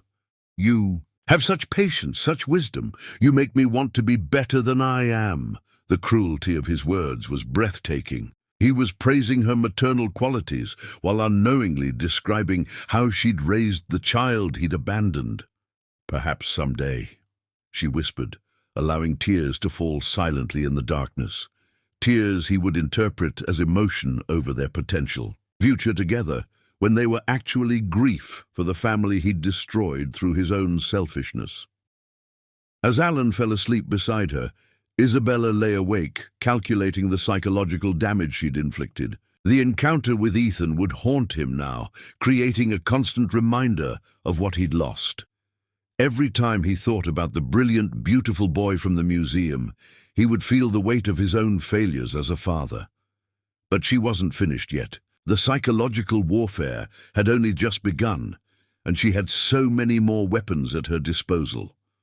Tomorrow, she would begin Phase 3, making him fall so completely in love with her that losing her would be the final blow that destroyed him entirely. Alan. Bryce was going to learn that some choices echo through eternity, and some mistakes can never be undone.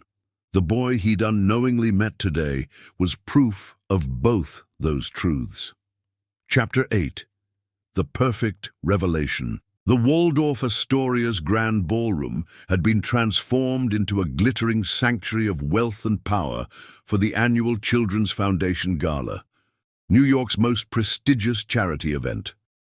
500 of the city's elite filled the opulent space, their conversations a symphony of influence and ambition beneath crystal chandeliers that cast diamonds of light across marble floors.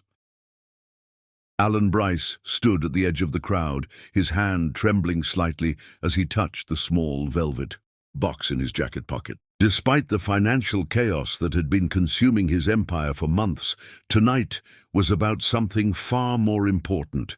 Tonight, he was going to propose to the only woman who had ever made him want to be better than he was. Isabella Laurent moved through the crowd like a goddess among mortals, resplendent in a silver Valentino gown that caught the light with every step. Her platinum hair was swept into an elegant updo that showcased the sapphire and diamond necklace at her throat, a piece worth more than most people's homes. She was breathtaking, untouchable, and completely unaware that this would be the last night of their relationship, or so Alan believed. In reality, every detail of this evening had been orchestrated by Lola Love with the precision of a military operation. From the venue selection to the guest list, from the timing of events to the placement of cameras and recording equipment, everything was designed for maximum devastation when she finally revealed the truth.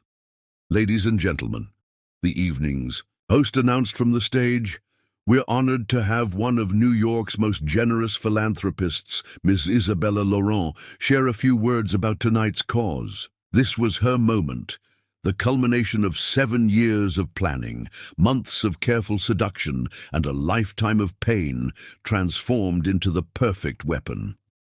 Isabella ascended the stage with ethereal grace, the crowd falling silent as she took her position behind the podium. The spotlight caught the emerald of her contact lenses, making them seem to glow with otherworldly intensity. "Thank you," she began, her voice carrying easily across the ballroom. "Tonight, we gather to support children who have been abandoned, neglected, or forgotten by those who should have protected them. It's a cause very close to my heart, because I know intimately what it means to be left alone in your moment of greatest need." Alan smiled from his position near the stage, proud of the woman he loved and oblivious to the fact that her words were a loaded gun pointed directly at his heart. 7 years ago, Isabella continued, her voice cutting through the ballroom like a blade, I discovered that some men consider love expendable when profit calls. Some men abandon their wives in labor because networking matters more than witnessing their child's first breath. The crowd's whispers died completely. This wasn't charity rhetoric. This was public execution. But tonight, that man sits among you, and it's time he learned that every choice has consequences. Alan's smile faltered. Something in her tone, in the specific detail she was sharing, made his blood run cold. But tonight, Isabella said, her voice taking on a tone of steel wrapped in silk, that man is in this room, and it's time he learned that choices have consequences. With a gesture to the technical crew she'd positioned throughout the ballroom, massive screens descended from the ceiling while others rose from hidden positions in the walls. The room filled with the soft hum of audio-visual equipment powering up. Ladies and gentlemen, Isabella announced, I'd like you to meet someone very special. The screens flickered to life, showing the video she'd recorded 7 years ago in that hospital room, herself exhausted and in pain, holding a newborn baby while speaking directly to the camera. Hello, my beautiful boy. Her recorded voice echoed through the ballroom. I'm your mother, and I need you to know something important.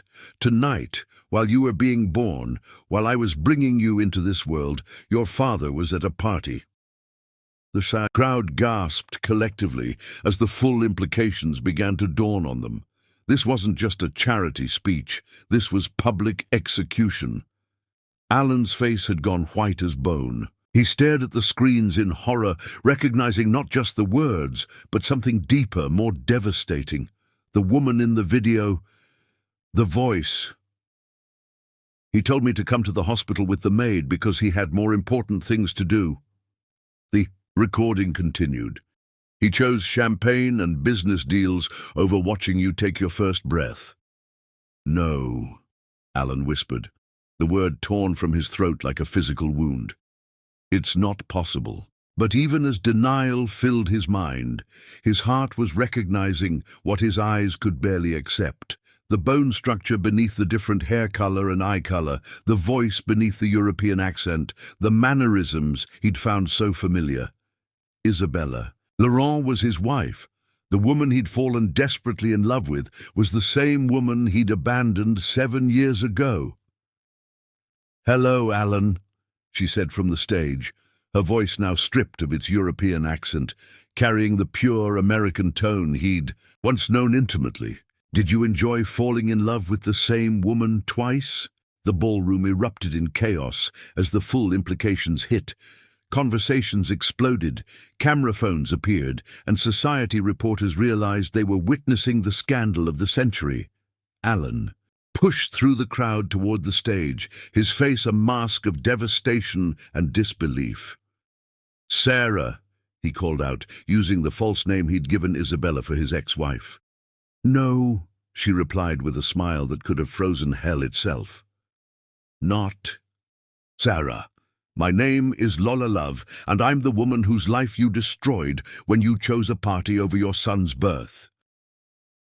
She gestured to the screens again, and new images appeared, photos of Ethan at various ages, videos of his achievements, documentation of the brilliant, beautiful child Alan had unknowingly met at the museum. This is our son, she announced, to the crowd. Ethan Love Bryce, 7 years old, gifted beyond measure, and completely unaware that his father is a man who abandoned him for a business opportunity. Alan's legs nearly gave out beneath him. The boy from the museum, the brilliant, beautiful child he'd been inexplicably drawn to, was his son. His son, who had stood right in front of him, who had shaken his hand, who had looked at him with those familiar blue eyes. You remember him, don't you? Isabella continued relentlessly. From the Natural History Museum? You said he reminded you of someone. You said you hoped to see him again. Stop, Alan whispered, but his voice was lost in the chaos of the ballroom. But the most beautiful part, Isabella said, her voice rising above the noise, is how perfectly you fell for the same woman twice.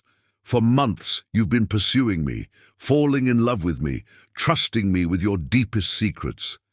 Every kiss, every intimate moment, every time you told me you loved me, it was all with the same woman you discarded like garbage 7 years ago. The screens changed again, showing photos of their recent relationship. Alan at the charity gala where they'd met, their romantic dinner in Provence, intimate moments she'd secretly recorded. But now the images were overlaid with financial documents, business communications, evidence of the systematic destruction of his empire. Every deal that went wrong, every investor who pulled out, every financial crisis that has brought your company to its knees, it was all me, she revealed with savage satisfaction. While you were falling in love with Isabella Laurent, I was destroying Alan Bryce piece by piece. The crowd was in full uproar now. Security guards were trying to restore order while reporters pushed forward for better angles. But Alan heard none of it. He stood transfixed, staring at the woman who had become his world, realizing that she was the instrument of his complete destruction. Why? He managed to ask, his voice breaking. Because, she said, leaning forward to the microphone, you taught me that love doesn't matter. You showed me that family is expendable when business calls. You proved that promises are just words when money is involved. So I decided to give you exactly what you gave me, nothing. She straightened, her voice becoming formal, businesslike. As of this morning, Laurent Industries has acquired controlling interest in 17 of your key subsidiaries. Your remaining. Investors have been informed of your company's actual financial position, which my auditors discovered is far worse than your public filings suggest. The Henderson deal you've been chasing for 3 years. Henderson Industries now belongs to me. Alan's empire wasn't just damaged, it was completely destroyed. And the Yamamoto Group partnership you wanted so desperately, they've agreed to work exclusively with Laurent Industries instead. She paused, letting the full scope of his annihilation sink in. But I saved the best for last, she said with a smile that was pure malice. Tonight, in front of everyone who matters in your world, I want you to know that the woman you plan to propose to, yes, I know about the ring in your pocket, that woman never existed. Alan's hand moved unconsciously to his jacket pocket, where the engagement ring lay hidden. Isabella Laurent was a character I created specifically to seduce and destroy you. Every moment of our relationship was calculated revenge. Every time I said I loved you, I was lying. Every passionate kiss was part of my plan to make you fall so completely that losing me would shatter you beyond repair. The words hit him like physical blows. Around them, the ballroom had descended into complete chaos, but Alan could only stare at the woman who had become his entire world, realizing that none of it had been real. You see, Lola continued, her voice carrying clearly, over the noise, 7 years ago, you thought you could throw away a woman's love without consequences. You believed that choosing money over family made you strong, but what you actually did was create your own destroyer.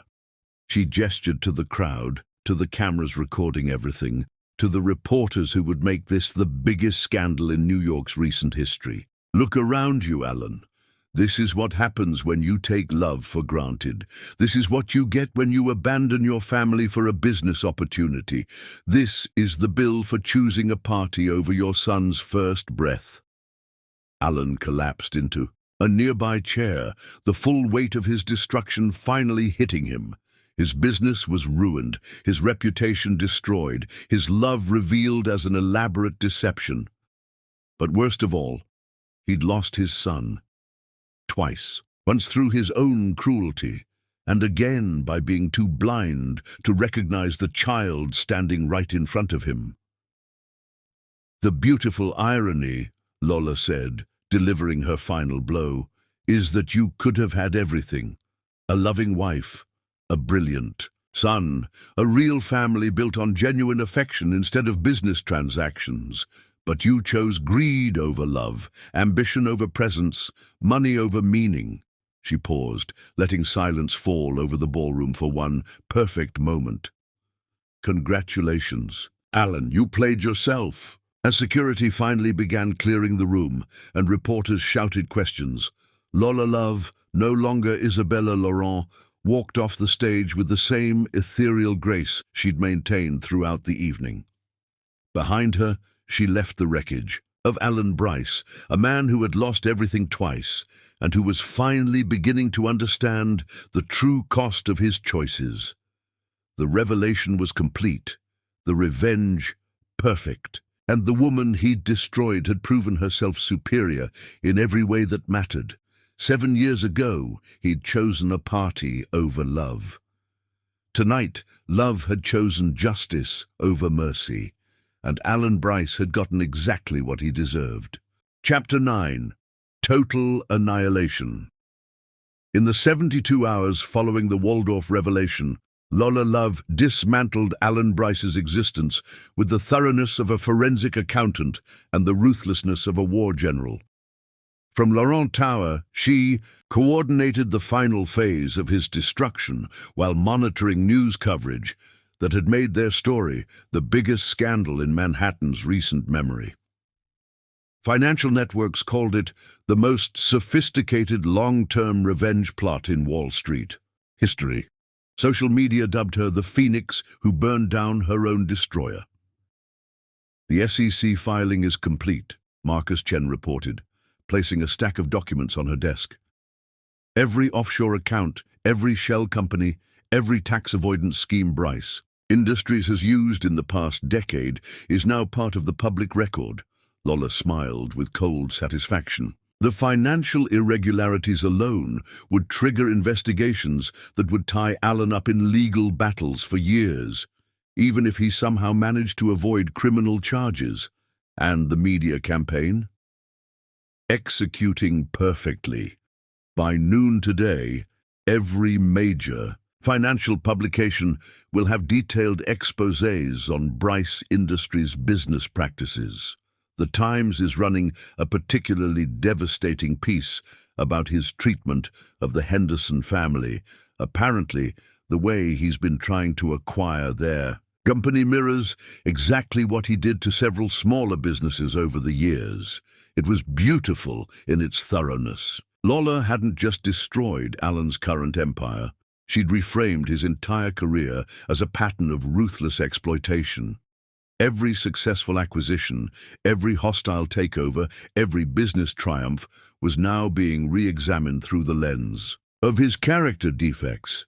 What about the personal front? Even better than expected, his mother released a statement this morning. Marcus handed her a printed copy of Margaret Bryce's press release, and Lola felt a surge of vindictive pleasure as she read it.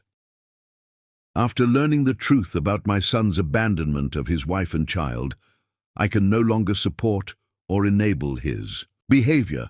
Effective immediately, I am withdrawing from all business relationships with Bryce Industries and establishing a trust fund for my grandson, Ethan Love Bryce, whom I hope to meet someday when his mother deems it appropriate. Some mistakes cannot be forgiven, and some choices reveal character so fundamentally that no amount of success can redeem them. His own mother disowned him publicly, Lola murmured, feeling a complex mix of satisfaction and something that might have been pity. Margaret Bryce's pain was genuine. She was a grandmother who had lost access to her grandson because of her son's cruelty. The social consequences are even more severe, Marcus continued. 17 board memberships have been rescinded, 12 country club memberships cancelled, and every major charity in the city has refused future donations. He's been completely ostracized from New York society. Lola nodded, checking items off her mental list. Financial ruin, complete. Professional destruction, total. Social exile, absolute. But she still had one more devastating blow to deliver, and the custody matter? The emergency hearing is scheduled for this afternoon. Given the evidence of abandonment and the child's complete ignorance of his father's existence, your lawyers are confident about the outcome. 2 hours later, Lola sat in a Manhattan family court, watching Alan's expensive legal team make increasingly desperate arguments for why their client deserved any form of parental rights. Alan himself looked like a broken man, his usually perfect appearance disheveled, his confident demeanor replaced by hollow-eyed desperation. "Your Honor," his lead attorney argued, "while Mr. Bryce acknowledges his past mistakes, he has clearly demonstrated a desire to reconnect with his son. The encounter at the Natural History Museum shows his natural affinity for the child." "The encounter where he met his own son and didn't recognize him?" Judge Martinez asked dryly. "The encounter where a 7-year-old child introduced himself to his biological father as a stranger." Lola's attorney, Sarah Winchester, stood with quiet confidence. "Your Honor, Mr. Bryce didn't just abandon his son, he abandoned the very concept of being a father. For 7 years, while Ms. Love has been raising a brilliant, accomplished, emotionally healthy child, Mr. Bryce made no meaningful attempt to locate or contact them." "But he did search," Alan's lawyer protested. "He hired private investigators," Winchester interrupted, "but only after realizing his wife had taken significant assets when she left. The investigations focused primarily on financial recovery, not family reunification. In fact, Mr. Bryce told multiple people, including his current mother, that his ex-wife's name was Sarah, not even her real name." Judge Martinez turned to Alan directly. "Mr. Bryce, in 7 years, did you ever publicly appeal for your wife and child to return? Did you ever offer to change the behaviors that drove them away? Did you ever acknowledge responsibility for their departure?" Alan's silence was answer enough. "Furthermore," Winchester continued, "Ethan Love Bryce has been explicitly taught that his father died before his birth. Revealing the truth now would be psychologically devastating to a child who has built his entire identity around being raised by a single mother who chose his well-being over social convention." "I want to know him," Alan said suddenly, his voice breaking. "I want to be his father. You had that chance 7 years ago." Lola spoke for the first time, her voice cutting through the courtroom like ice. "You chose a business party instead. Ms. Love," Judge Martinez said gently, "would you like to make a statement for the record?" Lola stood, every eye in the courtroom focused on her as she prepared to deliver the final blow. "Your Honor, Alan, Bryce taught me that biology doesn't make someone a parent. Choices do. For 7 years, I have been both mother and father to our son. I have attended every doctor's appointment, celebrated every achievement, comforted every fear, and been present for every milestone." She turned to look directly at Alan, her voice becoming stronger with each word. "I have documented every moment he missed, every first word, every first step, every birthday, every Christmas, every achievement. I have videos of Ethan learning to read, to write, to code, to play piano. I have recordings of him asking why other children have fathers, and me explaining that some men aren't worthy of being called parents." Alan's face was white with anguish, but she wasn't finished. "I have 7 years of bedtime stories, homework help, and conversations about dreams and fears. I have 7 years of being the only parent our son has ever needed." And what does Alan Bryce have? He has a business empire built on greed, a reputation destroyed by his own cruelty, and the memory of choosing a party over the most important night of his child's life. She paused, letting the weight of her words settle over the courtroom. "Ethan doesn't need a father who abandons him when business calls. He doesn't need a parent who only wants him after losing everything else. He needs what he's always had, a mother who puts his well-being above all else, and a life free from the toxicity of a man who has proven repeatedly that love is conditional, but money is eternal. But he's my son, Alan whispered, tears streaming down his face. No, Lola replied with devastating finality. He's my son. You're just the man who contributed genetic material and then chose to abandon us both. Judge Martinez's ruling was swift and absolute. Given the 7-year abandonment, the child's current emotional stability, and the potential psychological harm of disrupting his established family structure, I hereby grant Ms. Love full and permanent custody of Ethan Love Bryce. Mr. Bryce's parental rights are terminated.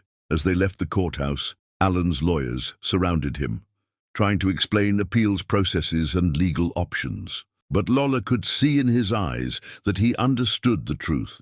He had lost his son completely, and this time it was final. That evening, as she sat in her penthouse reviewing the day's complete victory, Lola felt an unexpected emptiness. For 7 years, her rage had sustained her, driven her, given her purpose. Now, with Alan's destruction complete, she found herself wondering what came next.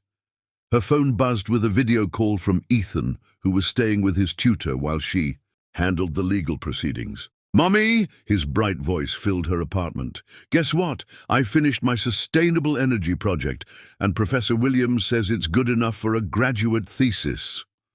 Looking at her son's brilliant smile, Lola felt the emptiness fill with something far more valuable than revenge, pure, uncomplicated love for the extraordinary child she'd raised alone.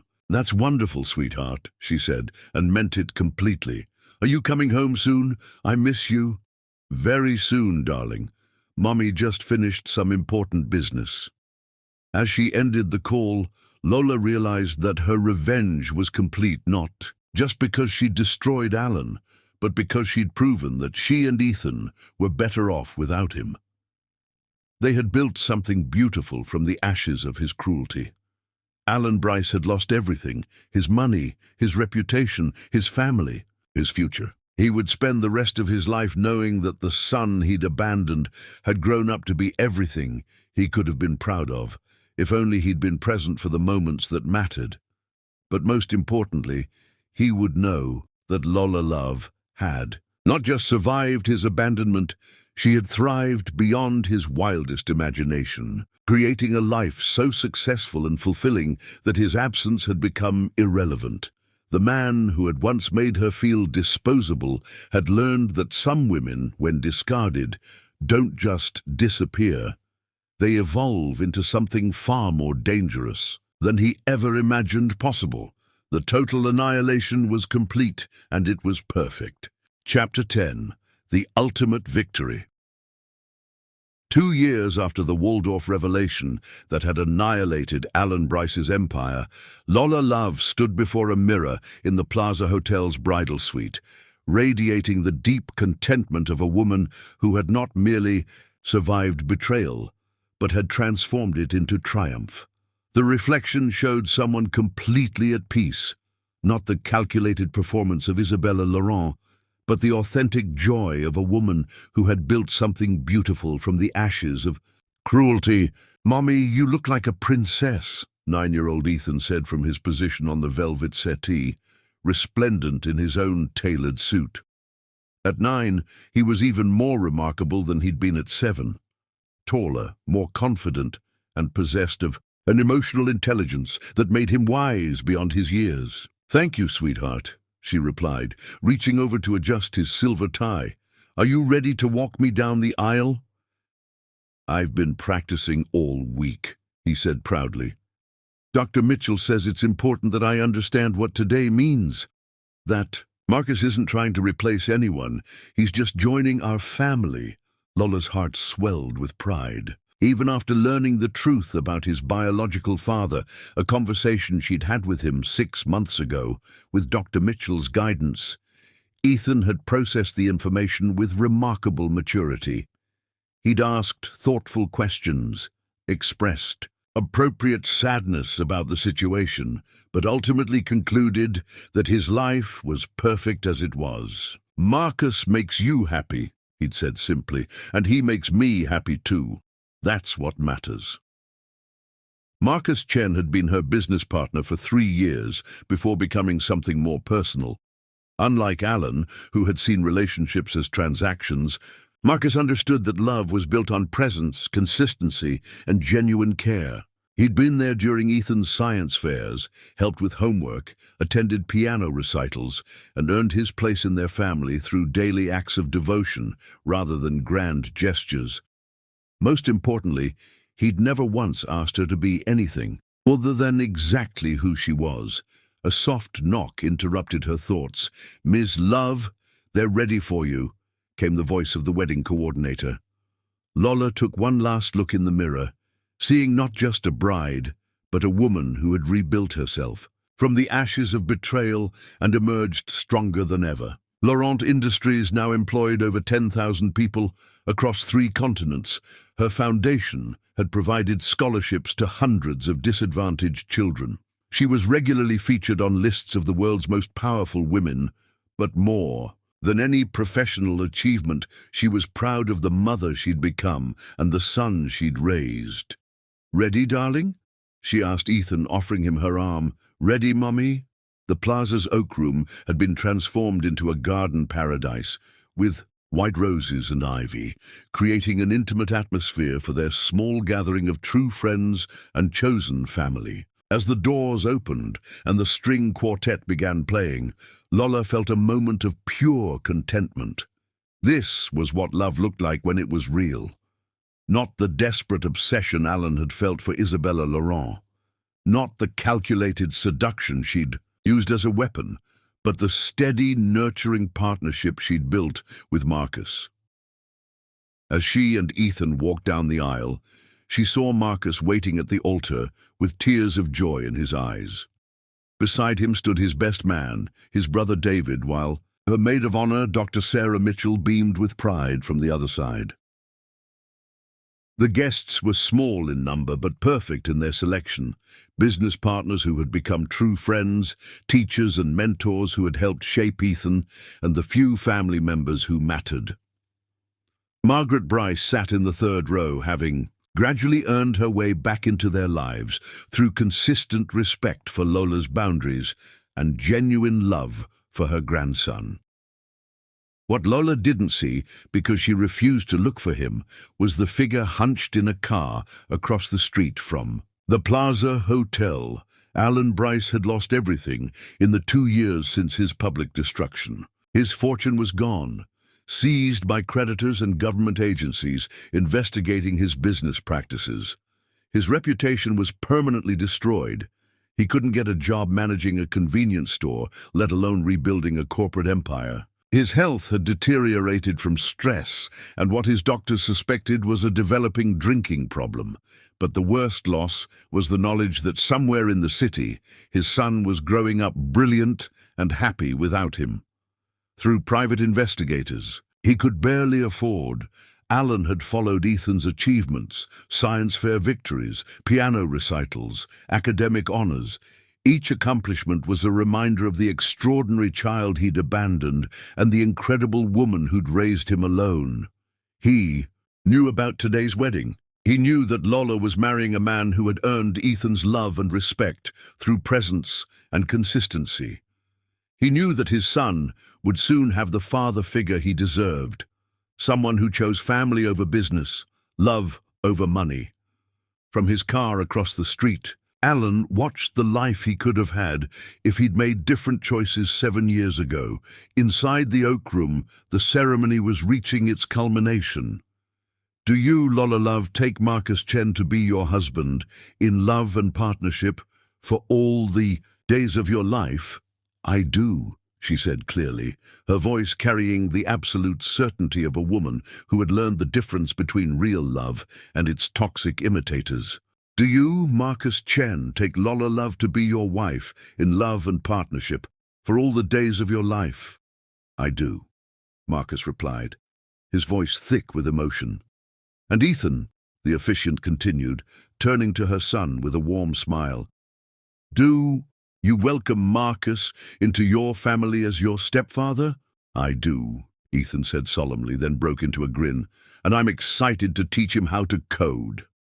The moment of laughter that followed was everything a wedding should be: joyful, authentic, and full of promise for the future. By the power vested in me by the state of New York, I now pronounce you husband and wife. Marcus, you may kiss your bride.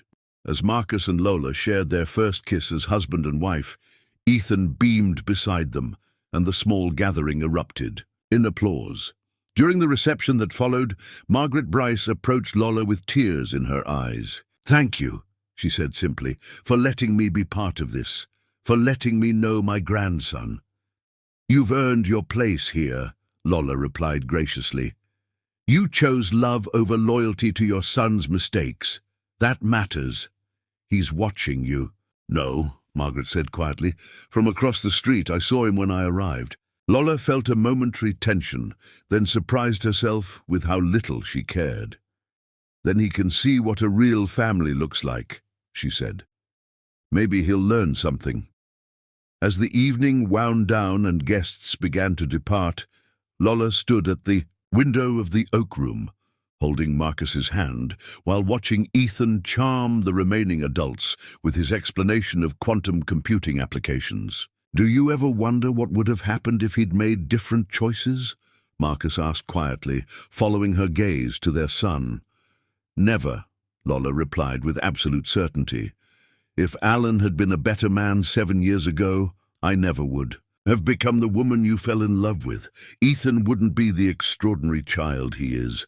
I wouldn't have built the empire that lets us help other people." She turned to face her new husband, her voice growing stronger. "He did us a favor by showing his true character early. His abandonment forced me to become everything I was capable of being. His cruelty created the conditions for our success." Marcus squeezed her hand. "So, you have no regrets?" "Only one," she said, looking at Ethan with infinite love. "I regret that it took me 7 years to realize that his abandonment wasn't a tragedy. It was liberation." Across the street, Alan Bryce watched the Plaza Hotel's windows, trying to catch glimpses of the family he'd lost. He'd seen enough to know that Lola was radiant, that Ethan was growing into an exceptional young man, and that Marcus Chen was everything Alan had failed to be: present, devoted, and worthy of their love. As he started his car and drove away from the scene of their happiness, Alan understood with devastating clarity that his punishment wasn't just the loss of money or reputation or social standing. His punishment was the knowledge that Lola Love and their son had created a perfect life without him, that they were not just surviving his absence, but thriving because of it. He had been erased so completely from their happiness that his presence or absence was irrelevant.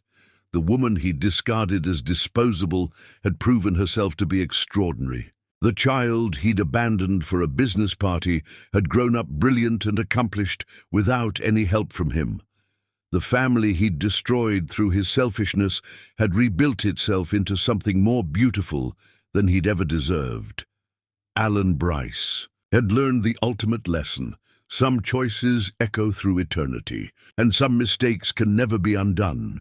Meanwhile, in the Plaza Hotel, Lola Love Chen danced with her husband while their son played piano for the remaining guests, surrounded by people who had chosen to be there, who celebrated their happiness without condition or agenda. She had won everything: love, family, success, and the knowledge that she was capable of building something beautiful from the ashes of betrayal.